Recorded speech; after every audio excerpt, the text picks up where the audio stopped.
थुंगा 58थि जोनोम सान फालिदों बेनि गेजेरजों मा बुंनो सानो? दिनै दुलाराय बर' फरायसा आफादनि 58थि गायसनथाइ सान बिनि आं गिबियावनो बयनिसिमबो काजलगाव दख'रा एबसुनि जानानै गोसो गोरबोनिफ्राय साबायखर जासिहरग्रोबाय। दिनै बे गोथार सानाव दुलाराय बर' फरायसा आफादा 1967 मायथाइयाव जोनोम जादोंमोन। बे लेखायैनो दिनै 58थि बोसोर दुलाराय बर' फरायसा आफादा आगान होफैबाय। दा बाहाय जोङो दुलाराय बर' फरायसा आफाद हिसाबै बेखौनो नुदों गायसनगिरि बानेस्वर बसुमतारी आफादगिरि लोगोसेयैनो खंकेश्वर नार्जारी गाहाय नेहाथारिजों लानानै आथिखालसिम 58थि बोसोराव दुलाराय बर' फरायसा आफादा हारिनि गिलिर बिबानखौ लानानै जिहेथु हाबा मावबोबाय इयुनावबो मावलांगोन बेखौ जोङो आसा खालामो। जोंनि आथिखालनि दुलाराय बर' फरायसा आफादनि बिबानगिरिफोरा गिलिरसिन बिबान जोङो रुजुनानै खामानि मावनांदों। मानोना जोङो सानदोंमोन 2020 मायथाइयाव बिटिआर गोरोबथानि उनाव दुलाराय बर' फरायसा आफादनि हाबाफारिफ्रा एसे खमायगोन साननानै जों सानदोंमोन। नाथाय जों नुबाय दुलाराय बर' फरायसा आफादनि आथिखालनि जांख्रिथाय बेयो इसिङारि जांख्रिथाय। बे जांख्रिथायनि गेजेरजों हारिखौ गोजौआव लांनांगौनि गिलिर बिबाना दुलाराय बर' फरायसा आफादा लानानै हाबा मावबोदों। आरो जोंनि नुनायाव दुलाराय बर' फरायसा आफादा जे हारिनि थांनाय थैनाय गासै बिथिंफोरखौ नोजोर बोजोबनानै आथिखालनि समाज बिथिं, सोलोंथाइ बिथिं, हारिमु बिथिं गासै बिथिंफोरखौ लाजोबनानै हाबा मावनो गोनां जादों। बे लेखायनो दुलाराय बर' फरायसा आफादनि गिलिर बिबाना आथिखालाव दङ। मानोना जों दिनै राव हारिमुनि बाथ्रा रायलायोबा जोंनि हारियाव हारिमुनि जे हाबा मावनाय जे बेयो खमायलांदों। हारिमु खामानि मावनाया खमायलांदों। लोगोसेनो हारिमु बिथिंखौ जों नायोबा दानाय लुनायनि बाथ्रा, गाननाय जोमनायनि बाथ्रा, बे गासै बाथ्राफोरखौ नायजोबोबा जोङो गोजौआव बेसेबा गोजौआव जोङो फैदों। नाथाय सिंनि बाथ्राफोरखौ नायोबा जे हारिनि रावनि बाथ्रा रायलायोबा दिनै 50% रावा दिनै जोंना गोमालांफिननो नागिरदों। मानोना जोंनि रावखौ दिनैनि थारिखआव रायलायोबा जोङो गासिबो रावफोरा गुबुन जौगानाय रावफोरा जोंखौ मनक लाफैदों। बे बिथिङाव गोख्रोङै खामानि मावनांगौनि थाखाय दुलाराय बर' फरायसा आफादा दिनै हारिनि बिदा गेदेर हिसाबै सिगांग्रो दायित्व लानानै हाबा मावनांगौ बिबाना आथिखालनि दुलाराय बर' फरायसा आफादनि बिबान होननानै आं सानो। आरो जों काजलगाव दख'रा दुलाराय बर' फरायसा आफादनि जानानै बेखौनो खावलायगोन हारिनि जिहेथु जोङो जेंना जेंगोनानि सायाव हाबा मावनो जिहेथु जों बिबान लादोंबा जोङो साफ्रोमबो हारिनि जोंनि हारिनि गासै रायजो राजाफोरखौ जोङो सांग्रां खालामनाय आरो जोङो गोजौ फारसे लांनांगौनि थाखाय गासिबो जोङो हाबा मावनांगोन। मानोना बड'फा उपेन्द्रनाथ ब्रह्मआ जोंनो गिलिर बिबान होलांदों बर'खौ गेरेमसा हारि दानांगौनि थाखाय जोंनो गिलिर बिबान होलांदों।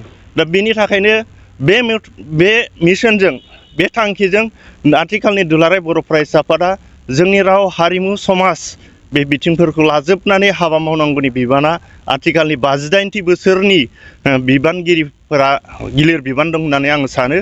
आरो बेखिनियानो। दिनै हाबाफारि हिसाबै मा मा खालामगोन? जोङो चिरां जिल्ला आरो काजलगाव दख'रा जथायै जोङो फुंनि आर'जनिफ्राय जागायनानै जोङो फिरफिला बिरहोनाय, मुंख्लंफोरनो बिबार बावनाय, लोगोसेनो काजलगाव दख'रा आरो चिरां जिल्लाया जथायै जोङो ग्रिन बड'लेण्ड मोनसे नार्सारि जोङो दिनै जागायनाय बा बेखेवनाय हाबाफारि दङ। बेखौबो जोङो दसे उनाव मावनो थांगासिनो दङ। बे थांखिया बेनो जोंनि जे हाबा हारिमु बे बिथिंफोरखौ नोजोर बोजोबनानै बे ग्रिन बड'लेण्डखौबो जोङो खालामदों। बेनि गेजेरजों जोंनि लाइमोनफोरखौ जोङो थुलुंगा होनाय बे बिथिंजों बेखौबो जों खालामदों। सिगाङावनो आङो चिरां जिल्ला अल बड' स्टुडेन्ट इउनियन एबसुखौ धन्यबाद खालामो। आंबो मोनसे गोसो गोरबोआव बहुद गोग्गानाय मोनदों जे आंबो बिथांमोना बे नार्सारि खुलिनायाव आंखौ बाहागो लाफानायनि थाखाय आरो आंखौ गाहाय आलासि महरै लेंहरनानै बेखेवनायनि थाखाय। नार्सारिया ओरैबायदि गोनांथि बुस्थु, नार्सारि नङा माने अर्किड गार्डेनानो होन, मोनसे केटेगरिया जाहैबाय जेराव होनो फ्लावार जोंना बर'निया बिबारा बयबो मोजां मोनो आरो बिबाराव मोनसे सेन्ट दङ मोदोमनाय दङ जेरै बिबारखौ जोङो मानसिनि गुबुन खामानियाव जों बाहायो गुबुन मोजां फोरबोआव जों बिबारखौ बाहायो स' बिबाराव माने बहुत स्कप दङ माने कमार्शियेलि बहुत स्कप दङ बेवहाय आरो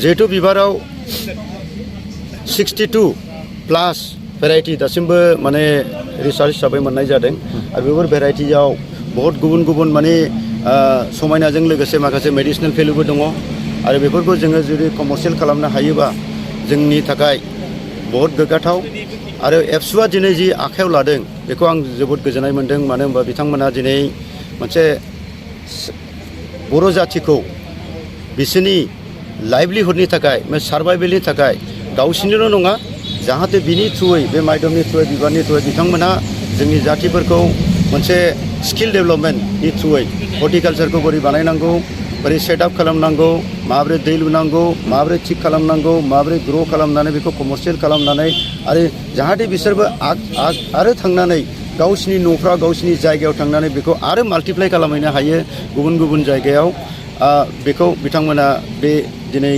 फार्स्ट अफ काइन्ड माने आं बुङो एबसुआ दिनै सालायजेननायखौ आं बहुत मोजां मोन्दों आरो माखासे एबसुनावथ' भलन्टियार दंखायो आरो बिथांमोनाबो आं खोनानो मोन्दों माने बिथांमोना बेवहायनो स्टेसन जानानै बिसोरनो भलन्टारि उइदाउट एनि रिन'भेसन बिसोर बेखौ सामलायगोन आरो सामलायनायजों लोगोसे बिथांमोना शिक्षा होनायजों लोगोसे माखासे कमार्शियेल भेलुबो बिथांमोनखौ गावनि संगठनखौ सालायनो थाखाय जुदि माबा मोनसे माने फान्डिं फैगोन होननानै आं आसा खालामो आरो जोथोन लानायनि खेथ्रआव मा आइडिया होगोन सारा मारै खालामनांगौ आंथ' बे जोथोन लानाय खेथ्रआव आइडियाखौ आं बुंनो हाया माने आंबो सासे टेकनिकेल मानसिसो बेखौ जेराव माने बटानिकेल बा बाय'लजिकेल मानसिफ्रा मिन्थिगोन माबोरै खालामनांगौ आरो बेल' नङा जोंनावबो दङ बर'नि गेजेरावबो माखासे जेरै सर्बेश्वर बसुमतारीमोन दं बिथांमोना बेजोंनो दिनै पद्मश्री माबा मोनबोबाय बिथांमोननिफ्राय मोननो हागोन आरो माखासे दिनै गुबुन जायगायाव जेरै माने ट्रेनिं लानानै बा माबा मोनसे लानानै बेफोर बारा गोबां खरसानि ट्रेनिं नङा